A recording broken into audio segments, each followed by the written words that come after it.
어깨가 빠진 적이 있으신가요?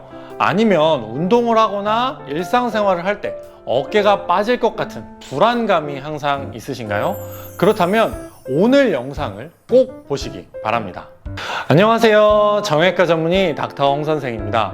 제가 진료하는 병원에서도 어깨 탈구, 그러니까 어깨가 빠졌다고 병원에 내원하시는 분들이 종종 있습니다.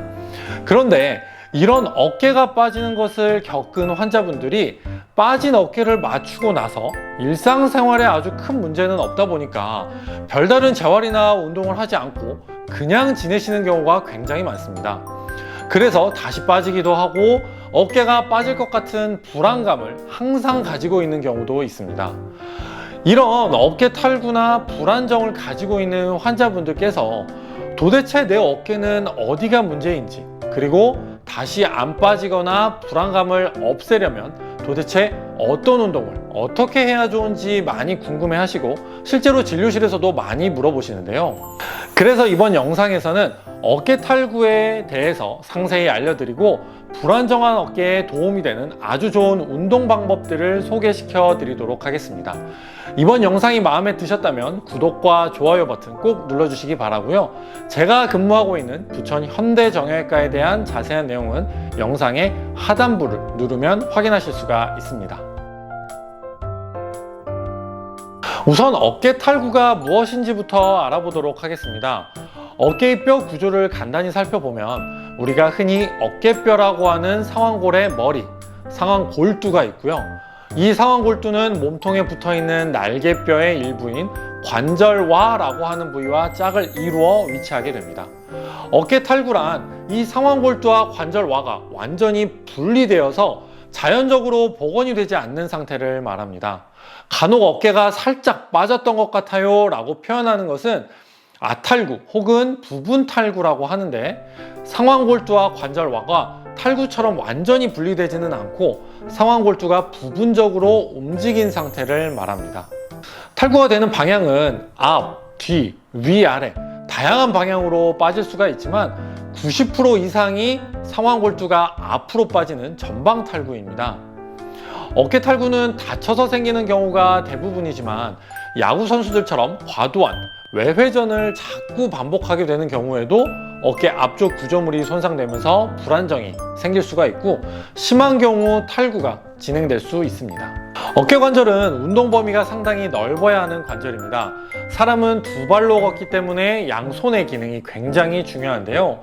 이 손이 더 많은 기능과 동작을 하기 위해서는 더 넓은 범위로 자유롭게 움직일 수 있어야 하는데, 바로 그 기능을 팔이 몸에 연결되어 있는 부위인 바로 어깨가 하는 것입니다. 운동 범위가 넓기 때문에 어깨 관절은 다른 어떤 관절들보다 뼈와 인대의 안정성이 떨어질 수밖에 없습니다. 흔히 어깨의 구조를 골프티 위에 얹어 있는 골프공으로 표현을 하는데, 골프티가 골프공을 충분히 덮고 있지 못하기 때문에 살짝만 건드리면 공이 툭 떨어지듯이 어깨도 상완골두의 25에서 30%만이 관절와에 덮여 있기 때문에 불안정한 것입니다. 그래서 이대로 두면 어깨가 계속 불안정할 테니 우리 몸에서는 근육의 에너지 소비가 필요하지 않은 정적인 요인과 근육 에너지가 필요로 하는 동적인 요인으로 나누어 어깨 관절을 안정화시킵니다. 먼저 정적인 요인은 기본적으로 우리 몸의 구조에 의해 안정화가 되는 요인이라고 생각하시면 쉽습니다. 뼈, 인대, 힘줄같이 어깨 주변을 구성하는 구조물을 말하는데요. 기본적으로 이런 구조물들이 어깨가 빠지는 것을 막아주게 됩니다. 그래서 어깨가 빠지면 1차적으로 이런 구조물들이 손상을 받게 되고 적절한 치료나 재활이 이루어지지 않아 약해진 상태로 계속 남게 되면 빠지기 쉬워지는 재발성 탈구가 발생하는 것입니다. 다음으로 동적인 요인이라는 것은 근육과 힘줄 사이 힘의 균형으로 인해 어깨를 안정시키는 요인인데요. 회전근개와 이두근이 같이 수축하면서 어깨를 안정시키기도 하고, 회전근개가 자세에 따라 선택적으로 수축, 이완하면서 어깨를 안정시키기도 합니다. 그리고 이번 영상에서 가장 강조하고 싶은 부분은 우리가 흔히 날개뼈라고 부르는 견갑골의 주변 근육들인데요.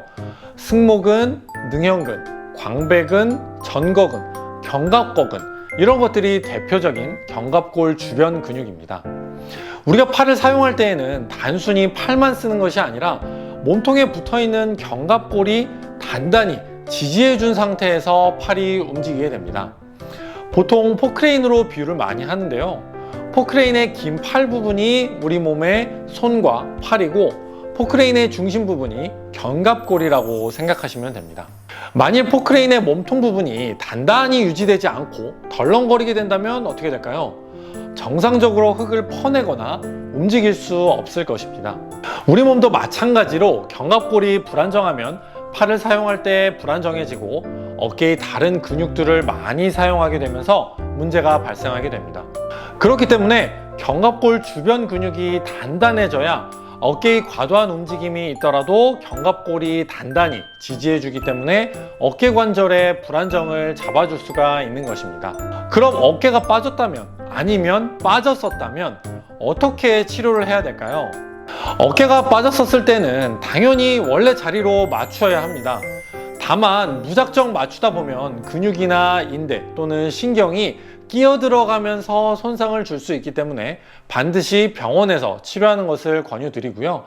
빠졌다가 스스로 어떻게 잘 맞춘 분들이라도 반드시 병원에 내원하셔서 다른 구조물들의 손상을 확인해 보는 것을 추천드립니다.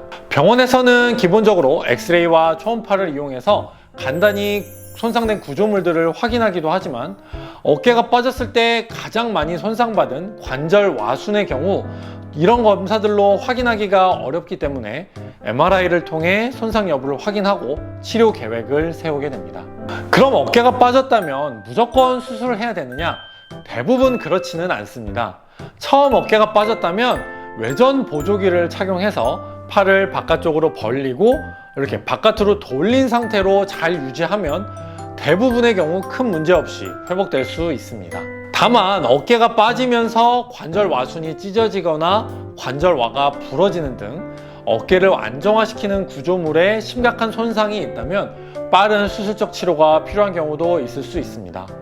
대표적인 수술로는 방카트 수술이라고 해서 찢어진 관절 와순과 관절 주머니를 봉합하는 방법이 있습니다. 수술을 했든 하지 않았든 결국 중요한 것은 어깨가 다시 빠지지 않도록 하는 것인데요. 어깨 탈구가 있거나 불안정할 때에는 앞에서도 강조한 견갑골 주변 근육을 강화시키는 운동이 정말로 중요합니다. 많은 환자분들에서 어깨가 처음 빠진 이후에 이런 운동을 하지 않고 그냥 일상으로 복귀해서 다시 빠지고 또 보조기 하고 또 빠지고 이런 식으로 습관성 탈구가 생기게 되는 경우가 생각보다 많습니다. 그렇기 때문에 어깨가 빠진 적이 있는 분들은 반드시 지금부터 알려드릴 견갑골 주변 근육 운동을 꾸준히 하셔야 합니다. 운동을 설명드리기 전에 어깨가 빠진 지 얼마 되지 않았거나 빠진 지 조금 시간은 됐지만 아직 조금만 움직여도 통증이 좀 심하게 있는 분들은 지금 설명드릴 이 견갑골 강화하는 운동을 시작하기 전에 제가 이전에 회전근개 강화하는 운동에 대해서 말씀드린 영상이 있는데 거기에 나와 있는 간단한 세라밴드를 이용한 운동들을 먼저 시작해 보시고 그 운동을 했을 때 크게 불편함이 없다 그러면은 오늘 말씀드린 운동을 따라해 보시기 바랍니다. 먼저 준비해야 될 것은 제가 항상 강조하는 바로 이 세라밴드입니다. 오늘 말씀드릴 운동은 밴드 풀 어파트라는 운동인데요. 아주 간단합니다. 양손을 어깨 너비보다 조금 더 넓게 벌린 상태에서 밴드를 잡아줍니다. 밴드는 이렇게 잡아도 되고 반대쪽으로 손바닥이 위쪽으로 가도록 잡아주셔도 되는데 본인이 편한 방법으로 하셔도 괜찮습니다. 먼저 저는 손바닥이 아래로 내려간 상태에서 해보도록 하겠습니다. 팔꿈치를 쭉 핀 상태에서 양쪽 손을 쭉 옆으로 잡아당겨서 밴드가 가슴에 오도록 쭉 당겨줍니다. 이때 견갑골 사이가 모아지는 느낌이 나도록 쭉 당겨주고요. 다시 5초 정도 버텼다가 천천히 원래대로 돌아가면 됩니다. 만약에 이 밴드의 장력이 너무 세서 이렇게 바깥쪽으로 당길 때 너무 팔이나 어깨에 무리가 간다 그런 분들은 조금 더 넓게 잡은 상태에서 천천히 당겨서 견갑골 사이가 좁아지게 만들어주고 5초 정도 버틴 다음에 천천히 다시 원래대로 돌아가면 됩니다. 그리고 또 하나, 앞에서 했던 운동이 크게 힘들거나 버겁지 않으셨다면 견갑골을 전체적으로 강화시켜 줄 수 있는 아주 좋은 운동이 있는데요. 밴드 풀어파트와 거의 유사한데 양쪽 손을 이번에는 손바닥이 위로 올라가게 한 상태에서 어깨 너비보다 조금 더 넓게 잡아주고, 아까는 가슴 높이에서 시작을 했다고 하면 이번에는 머리 앞쪽에서 약간 45도 정도 앞쪽에서 잡았다가 천천히 당기면서 가슴 쪽으로 밴드가 오도록 합니다. 5초 정도 버텼다가 다시 천천히 원래 자리대로 가면 되고요. 쭉 다시 당기면서 견갑골 사이가 모아지는 것을 확인하고 5초 정도 버텼다가 다시 원래 자리대로 쭉 돌아가면 됩니다. 앞에서도 말씀드렸지만 너무 강한 강도의 밴드보다는 약한 강도의 밴드부터 시작하는 것을 추천드리고요. 한 번 할 때 10번에서 20번 정도, 3세트 정도만 하셔도 충분하지만 시간이 날 때 짬짬이 해주시면 더욱더 좋은 효과를 느낄 수가 있습니다. 잘 따라해 보셨나요? 알려드린 운동들이 어렵진 않기 때문에 시간을 잡고 하기보다는 낮 시간에 자주 반복하는 것이 좋습니다.